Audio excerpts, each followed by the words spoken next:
Nitish Kumar new year में किसके dear होंगे, वो इंडी गठबंधन को एक इंडिकेटर दे रहे हैं, एनडीए को अलग इंडिकेटर दे रहे हैं। चुनाव आने तक किस तरफ मुड़ जाएंगे ये कोई नहीं जानता। नए साल में उनको एक अच्छी खबर तो मिल सकती है, वो इंडिया अलायंस के कन्वीनर बनाए जा सकते हैं। नीतीश को दिल्ली शिफ्ट करने के लिए लालू ने ये प्लान बनाया है। नीतीश के दिल्ली आते ही पटना में तेजस्वी का एक छत्र राज होगा। उसके बाद जनता दल कितने दिन तक यूनाइटेड रह पाएगी, ये देखना तो दिलचस्प होगा ही, क्योंकि पिछले कुछ दिनों से लालू बहुत एक्टिव हो गए, मीटिंग्स पर मीटिंग्स कर रहे हैं।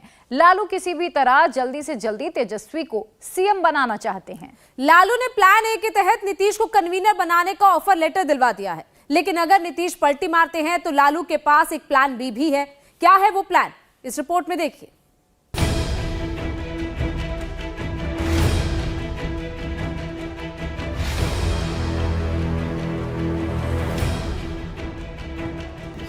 क्या बिहार में नए साल पर खेला होगा? क्या बिहार में टूट जाएगा महागठबंधन? क्या नीतीश कुमार इंडी गठबंधन के संयोजक बनेंगे? नीतीश कुमार को क्या हुआ है? नीतीश कुमार क्या करने वाले हैं? पहले वो ललन सिंह की जगह पार्टी के अध्यक्ष बने, अब कार्यकर्ताओं से मिल रहे हैं। इससे पहले उन्होंने इंडी गठबंधन में बिना सीट शेयरिंग के ही सीतामढ़ी से उम्मीदवार घोषित कर दिया। तो सवाल उठता है कि क्या नीतीश कुमार बिहार में सरप्राइज देने वाले हैं या नीतीश कुमार प्रेशर पॉलिटिक्स कर रहे हैं? दरअसल नीतीश कुमार के पास 4 विकल्प हैं। पहला कि नीतीश इंडी गठबंधन के संयोजक बन जाए। दूसरा कि नीतीश कुमार तेजस्वी यादव के लिए मुख्यमंत्री पद छोड़ दें। नीतीश के पास तीसरा विकल्प है कि वो वापस एनडीए में शामिल हो जाए। और चौथा कि नीतीश सीएम बने रहें और इंडी गठबंधन का कन्वीनर बनकर 2024 का लोकसभा चुनाव लड़ें। दरअसल देश में 90 दिन बाद लोकसभा चुनाव की शुरुआत हो जाएगी। ऐसे में ना तो नीतीश कुमार के पास ज्यादा वक्त है और ना ही इंडी गठबंधन के पास। ऐसे में नीतीश कुमार की नाराजगी की खबर से इंडी गठबंधन में हड़कंप मच गया। खबर है कि नीतीश कुमार को जल्द ही इंडिया गठबंधन का कन्वीनर बनाए जाने का ऐलान किया जा सकता है। कांग्रेस नीतीश को कन्वीनर बनाने पर विचार कर रही है। पार्टी नीतीश कुमार से संपर्क साधने की कोशिश कर रही है। दरअसल कुछ दिन पहले दिल्ली में जेडीयू राष्ट्रीय कार्यकारिणी और राष्ट्र परिषद की बैठक हुई थी। इस दौरान नीतीश ने कांग्रेस पर हमला बोला था और कहा था कि कांग्रेस ने जाति गणना को उनके बाद मुद्दा बनाया, लेकिन उन्हें कोई क्रेडिट नहीं दिया। नीतीश कुमार जी इंडिया गठबंधन के जनक हैं, इसके निर्माता हैं और इसके विचार के संयोजक हैं। उन्हीं के प्रयास से पहली मीटिंग पटना में हुई थी, जिसमें तीसरे मोर्चे की संभावनाओं को निरस्त किया गया था। कांग्रेस पार्टी के बगैर कोई विकल्प नहीं बन सकता है, ये थ्योरी भी श्री नीतीश कुमार के द्वारा ही प्रोपेगेट की गई थी। हमें प्रसन्नता है कि कांग्रेस पार्टी का नेतृत्व जल्दी ही संगठनात्मक मामलों को लेकर सक्रिय होगा। मंजिल बहुत करीब है और चुनौतियों से भरी हुई है। जिस तरह से भारतीय जनता पार्टी की तैयारियां हैं, हमें अपने प्रयास और तेज करने चाहिए। वहीं बीजेपी इस खबर पर तंज कस रही है। कह रही है लालू यादव के कहने पर नीतीश को दिल्ली का ऑफर दिया जा रहा है, जिससे तेजस्वी यादव को बिहार का मुख्यमंत्री बनाया जा सके।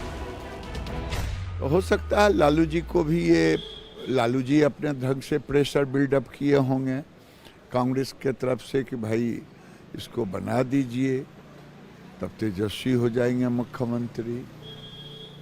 तो मुझे तो यही एक मेन कारण लगता है, दूसरा और कोई कारण दिख नहीं रहा है इसमें। नीतीश जी का जिस ढंग से अध्यक्ष पद का होना, फिर ये चर्चा होना कि इनको बना सकते हैं, इसमें लालू जी की भूमिका अहम रहा होगा, क्योंकि उनका स्वार्थ है तेजस्वी यादव को मुख्यमंत्री बनाना। कांग्रेस नीतीश कुमार को कन्वीनर बनाने की भले ही कोशिश कर रही हो, लेकिन क्या इंडी गठबंधन में शामिल दूसरी पार्टियों को नीतीश कुमार स्वीकार होंगे। ममता बनर्जी और अरविंद केजरीवाल ने नीतीश की जगह खुलकर मल्लिकार्जुन खड़गे का समर्थन किया। गठबंधन की बैठक में नीतीश कुमार की भूमिका पर कोई चर्चा भी नहीं हुई है। नीतीश कुमार ने खुद से कभी किसी पद की इच्छा नहीं जताई, लेकिन जेडीयू नेता उन्हें प्रधानमंत्री मटेरियल बताते रहे। दिल्ली में जेडीयू की बैठक के दौरान भी नीतीश कुमार को पीएम बनाए जाने के समर्थन में पोस्टर लगे थे। ऐसे में नीतीश कुमार भी इंडी गठबंधन में बने रहने के फायदे और नुकसान का आकलन कर रहे हैं। ये लगभग साफ है कि कांग्रेस नीतीश को कन्वीनर भले बनाए, लेकिन उन्हें पीएम का उम्मीदवार कभी नहीं बनाएगी। इंडी गठबंधन में संख्या के लिहाज से कांग्रेस के बाद डीएमके, टीएमसी, जेडीयू से बड़ी पार्टी बन सकती है। ऐसे में वो भी नीतीश के नाम पर तैयार नहीं हो सकता है कि आरजेडी और आम आदमी पार्टी के सांसद जेडीयू की तुलना में अधिक हो, तो ये पार्टियां भी नीतीश को आगे नहीं बढ़ना चाहेंगी। नीतीश कुमार का इंडी गठबंधन में सियासी भविष्य क्या है? उन्हें अधिक से अधिक संयोजक की ही पोस्ट मिल सकती है, लेकिन नीतीश कुमार ने जिस तरह पहल कर इंडी गठबंधन को बनाने में मेहनत की, क्या वो इतने भर से संतुष्ट हो जाएंगे? उधर नीतीश कुमार के बदले रुख से आरजेडी में भी हलचल तेज है। रविवार को बिहार विधानसभा के स्पीकर अवध बिहारी चौधरी ने आरजेडी सुप्रीमो लालू यादव से मुलाकात की। इस दौरान लालू के बेटे तेज प्रताप यादव भी मौजूद थे। बिहार में बदलते हालात में ये मुलाकात बेहद अहम मानी जा रही है, क्योंकि बीजेपी लगातार दावा कर रही है कि नीतीश ने ललन सिंह को पार्टी अध्यक्ष से हटाकर भले ही जेडीयू को टूटने से बचा लिया है, लेकिन बिहार में जल्द ही सत्ता परिवर्तन होगा और तेजस्वी यादव नए सीएम बन सकते हैं। अगर वाकई बिहार में कोई खेल होता है तो विधानसभा स्पीकर का रोल काफी अहम होगा, क्योंकि बिहार विधानसभा में आरजेडी के 79 विधायक हैं। उन्हें कांग्रेस के 19, लेफ्ट के 16 और 2 निर्दलीय विधायकों का समर्थन हासिल है। ऐसे में उन्हें नीतीश कुमार के बिना सरकार बनाने के लिए महज 6 विधायकों की जरूरत है। हालांकि जेडीयू में टूट के लिए 30 विधायकों की जरूरत है। ऐसे में इतने विधायकों का नीतीश का साथ छोड़ना मुमकिन नहीं लगता। इसीलिए बिहार में महाराष्ट्र फॉर्मूला कारगर साबित नहीं होने वाला, क्योंकि जब शिंदे ने शिवसेना तोड़ी तो उनके पास 2/3 विधायक थे। ऐसे ही एनसीपी में भी टूट के समय अजीत पवार के पास ये नंबर था। हालांकि बीजेपी का आरोप है कि ललन सिंह जेडीयू में टूट की प्लानिंग बना रहे थे। पहले जेडीयू के 12 विधायकों की सीक्रेट मीटिंग की खबरें सामने आई थी। प्लान था कि इन विधायकों के समर्थन से तेजस्वी यादव सीएम बने और ललन सिंह राष्ट्रीय अध्यक्ष के पद का फायदा उठाते हुए इन विधायकों को पार्टी से बाहर कर देते, जिसके बाद इन विधायकों के ऊपर से अयोग्य होने का खतरा टल जाता। देखिए, नए वर्ष में 3 बातें तय हैं। पहला, नरेंद्र मोदी का प्रधानमंत्री बनना तय है। दूसरा, नीतीश जी का मुख्यमंत्री पद से हटना तय है। और तीसरा, जनता दल का टूटना तय है। तो ये 3 बातें नोट कर लीजिए। नरेंद्र मोदी प्रधानमंत्री बनेंगे, नीतीश कुमार मुख्यमंत्री पद से हटेंगे और जेडीयू का टूटना तय। हालांकि अभी भी जेडीयू में टूट का खतरा टला नहीं है। अगर पार्टी के 12 विधायक आरजेडी का समर्थन करते हैं तो इसमें स्पीकर का रोल सबसे अहम हो जाता है, क्योंकि विधायकों की अयोग्यता के मामले में आखिरी फैसला उन्हीं को करना है। सुप्रीम कोर्ट की संविधान पीठ के मुताबिक विधायकों के दल-बदल पर फैसला करने का अधिकार सिर्फ स्पीकर के पास है। उनके फैसले से पहले कोर्ट भी इस पर दखल नहीं दे सकती। साथ ही फैसले के लिए कोई समय सीमा भी तय नहीं है। कई राज्यों में स्पीकर पर आरोप लग चुके हैं कि वो फैसले में देरी करके सत्ताधारी पार्टी को फायदा पहुंचा रहे हैं। बिहार विधानसभा में 243 विधायक हैं। अगर जेडीयू के 12 विधायक अयोग्य हो जाते हैं तो विधानसभा में 231 सीटें बचेंगी और बहुमत के लिए 116 विधायकों के समर्थन की जरूरत होगी। निर्दलीयों की मदद से ये मैजिक नंबर फिलहाल आरजेडी के पास मौजूद है। बिहार में नए साल पर कुछ होने वाला है। ऐसा इसलिए भी कहा जा रहा है, नीतीश सरकार में डिप्टी सीएम तेजस्वी यादव 6 जनवरी को ऑस्ट्रेलिया जाने वाले थे, लेकिन बिहार में बदलते सियासी हालात की वजह से उन्होंने अपना दौरा रद्द कर दिया है। दरअसल ललन सिंह के रोल को लेकर जो सियासी गलियारे में सवाल उठे, उससे दोनों पार्टियों के बीच रिश्ते खराब हुए हैं। ऐसे में तेजस्वी बिहार से बाहर जाने का खतरा नहीं उठा सकते थे। इसके अलावा दूसरी वजह यह भी हो सकती है कि आरजेडी नए साल में ही तेजस्वी को सीएम बनाने का प्लान एग्जीक्यूट कर ले। अभी बीते एक हफ्ते से आप सबने देखा होगा साथियों, पूरे देश में और कोई मुद्दा नहीं था। एक मनगढ़ंत मुद्दे के आधार पर महागठबंधन की सरकार प्रतिदिन गिराई जा रही थी। लोगों के बीच में मतभेद मनभेद बताया जाया करता था और एक पार्टी की अंदरूनी बदलाव को राष्ट्रीय स्तर पर ले जाकर के यूं बताया गया कि छीका टूटेगा, किसके भाग से पता नहीं। खैर, उस पर सब पर विराम लगा दिया माननीय मुख्यमंत्री जी ने, निवर्तमान अध्यक्ष जदयू ने और हमारे नेता तेजस्वी जी। दरअसल नीतीश कुमार का पॉलिटिकल स्टाइल ऐसा रहा है कि जब वो कोई फैसला करते हैं तो उसकी भनक भी किसी को नहीं लगती है। खासतौर पर चुनावों से पहले नीतीश कुमार उलटफेर करते रहे हैं। 2014 लोकसभा चुनाव से पहले नीतीश कुमार ने मोदी को पीएम उम्मीदवार घोषित करने के विरोध में बीजेपी से नाता तोड़ लिया था। नीतीश ने आरजेडी के साथ मिलकर सरकार बनाई, लेकिन नैतिकता का हवाला देकर 2017 में सीएम पद से इस्तीफा दे दिया। इसके बाद नीतीश फिर बीजेपी के साथ आए और साथ मिलकर 2020 का विधानसभा चुनाव लड़ा, लेकिन 2022 में वो फिर महागठबंधन में शामिल हो गए और मुख्यमंत्री बने। नीतीश कुमार को बस एक मौका चाहिए होता है, तो क्या बिहार में नीतीश को ये मौका मिल गया है?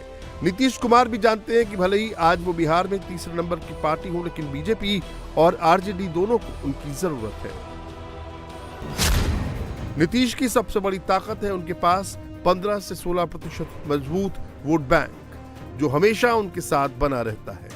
2014 में नीतीश ना बीजेपी के साथ थे और ना ही आरजेडी के साथ। इसके बावजूद उनकी सीटें भले ही 2 आई हों, लेकिन उन्हें वोट 16% मिले। 2015 में वो महागठबंधन में शामिल हुए तो विधानसभा चुनाव में अलायंस को जीत मिली। 2019 में बीजेपी के साथ मिलकर लोकसभा चुनाव लड़ा तो गठबंधन में 40 में से 39 सीटें जीत ली।